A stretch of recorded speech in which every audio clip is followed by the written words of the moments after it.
તો હીરા ઉદ્યોગમાં છેલ્લા 2.5 વર્ષથી સતત મંદીનો માહોલ છે, જેમાં દિન પ્રતિદિન વધારો થતો જોવા મળે છે।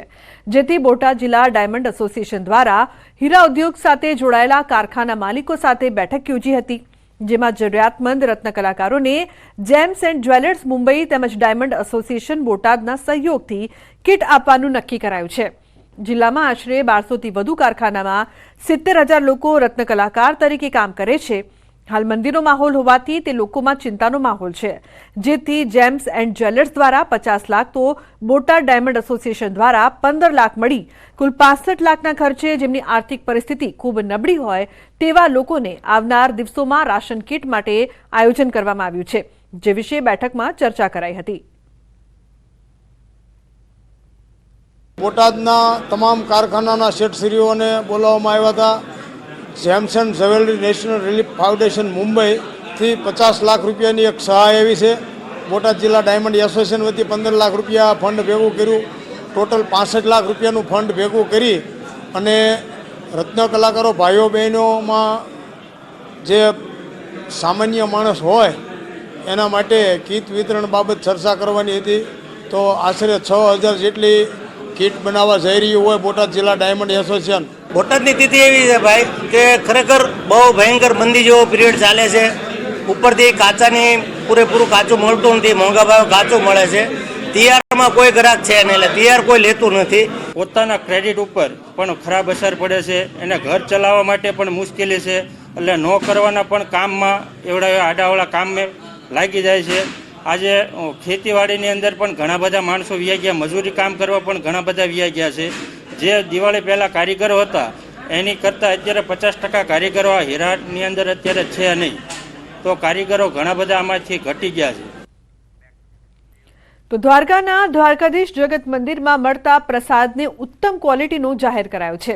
ફૂડ વિભાગ દ્વારા પ્રસાદની ગુણવત્તાને ઉત્તમ ક્વોલિટીનો જાહેર કરાયો છે। Food safety and standard authority of ઇન્ડિયાએ દ્વારકાધીશ મંદિરના પ્રસાદને બેસ્ટ ક્વોલિટીનું બિરુદ આપ્યું છે। થોડા દિવસ પહેલા રાજ્યના વિવિધ મંદિરોમાં પ્રસાદની ગુણવત્તાને લઈને ચકાસણી કરવામાં આવી, જેમાં દ્વારકાના દ્વારકાધીશ જગત મંદિરના મળતા પ્રસાદની પણ ચકાસણી કરવામાં આવી હતી। ફૂડ વિભાગે સેમ્પલ લઈને તપાસ માટે મોકલ્યા હતા। Government of India food safety and standard authority of government of India દ્વારા જે સેમ્પલ ટેસ્ટિંગ કરી અને જેનો જે રિપોર્ટ આપવામાં આવેલો છે તે દ્વારકાધીશ મંદિર ટેમ્પલમાં જે પ્રસાદનું વિતરણ થાય છે એ વેરી ગુડ ક્વોલિટીનું સર્ટિફિકેટ આવેલું છે। તો સોમનાથના ત્રિવેણી સંગમમાં પૂજા સામગ્રી પધરાવવા પર પ્રતિબંધ મૂકવામાં આવ્યો છે। ચુંદડી, કાપડ, નાળિયેર, ફૂલો તેમજ માટીના વાસણો સહિતની વસ્તુ પર પ્રતિબંધ લગાવ્યો છે। ત્રિવેણી નદીમાં કોઈપણ પ્રકારનો કચરો નાખવા પર પ્રતિબંધ ફરમાવાયો છે। તો દ્વારકામાં વર્લ્ડ સનકન સિટી ડેની ઉજવણી કરવામાં આવી છે। દ્વારકા ખાતે કૃષ્ણા જલા જપા દીક્ષા ઇવેન્ટ યોજવામાં આવી। એક એનજીઓ દ્વારા ગુજરાત ટુરિઝમ વિભાગના સહયોગથી કાર્યક્રમનું આયોજન કરાયું।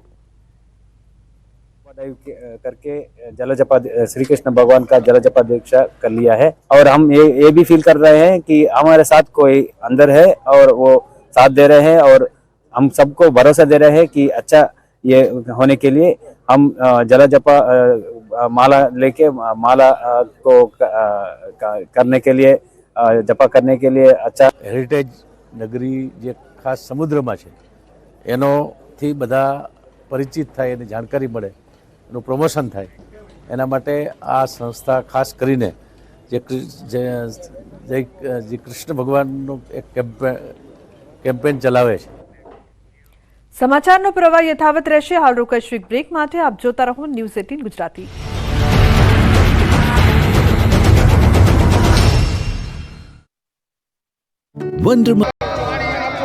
જોડિયાના હડિયાણા ગામે કેનાલમાં પાણી ન છોડવામાં આવતા ખેડૂતોએ પાણી બતાવ્યું।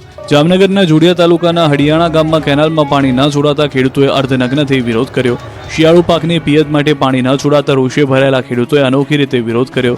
કેનાલો ખાલી ખમ પડી છે. ત્યારે અગાઉ ખેડૂતોની રજૂઆત બાદ 15 તારીખ સુધીમાં પાણી છોડવાની વાત અધિકારીઓ દ્વારા કરવામાં આવી હતી, પરંતુ 15 તારીખ પણ જતી રહી હોવા છતાં પાણી પણ ના આવ્યું અને તારીખ પે તારીખ આપવામાં આવી રહી છે.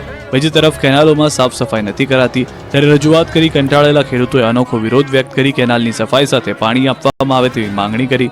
કેનાલમાં પાણી આપવાની માંગ સાથે તંત્ર સામે વિરોધ નોંધાવ્યો. કપડા કાઢી ખેડૂતોએ રોષ વ્યક્ત કરતા તંત્ર દોડતું થઈ ગયું.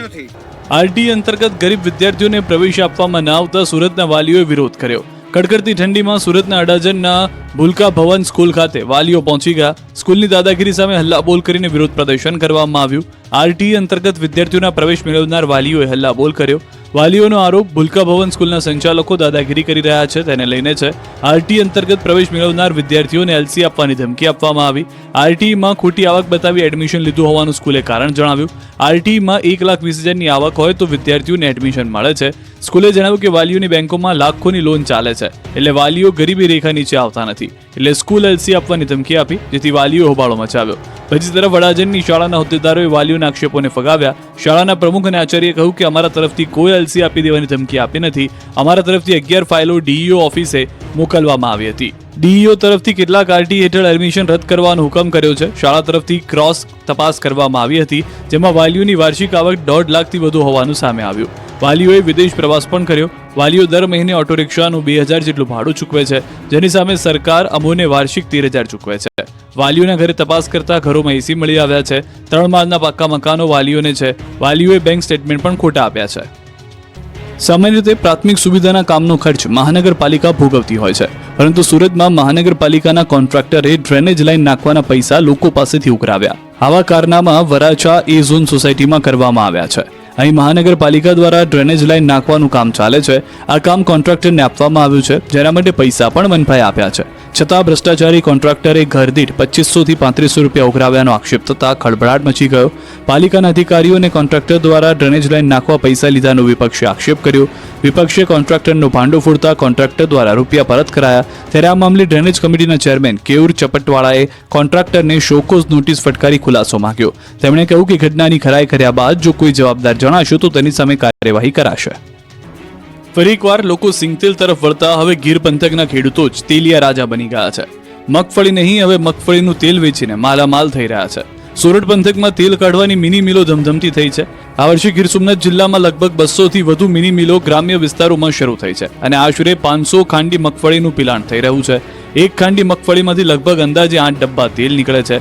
એટલે કે ગીર સોમનાથ જિલ્લાની મિની મિલોમાં રોજના 4,000 આસપાસ સિંગતેલના ડબ્બા તૈયાર થાય છે, જેમાં છેલ્લા એકાદ મહિનામાં લગભગ 2 લાખથી 3 લાખ સિંગતેલના ડબ્બાનું ઉત્પાદન થતું હોવાનો અંદાજ છે.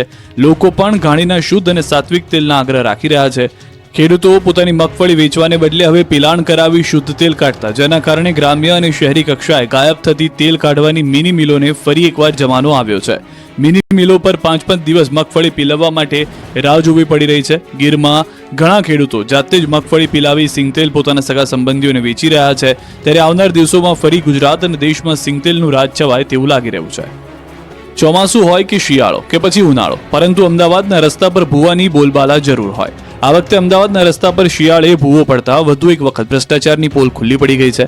આ વખતે અમદાવાદના વિજય 4 રસ્તા પાસે રોડ પર મસમોટો ભૂવો પડ્યો. વિજય 4 રસ્તા પાસે રોડની વચ્ચે જ ભૂવો પડતા ફરી એકવાર તંત્રની કામગીરીને લઈને સવાલો ઊભા થયા. સામાન્ય રીતે વરસાદની સિઝનમાં ભૂવા પડવાની ઘટના બનતી હોય છે, પરંતુ હવે શિયાળામાં પણ ભૂવા પડવાની ઘટના બનતા અમદાવાદના રોડ પર નીકળવું હવે જોખમથી ખાલી નથી. વિજય 4 રસ્તા પાસે રોડની વચ્ચે ભૂવો પડ્યો, જેના કારણે લોકોને મુશ્કેલીનો સામનો કરવો પડ્યો. લગભગ અડધો દિવસ સુધી ભૂવા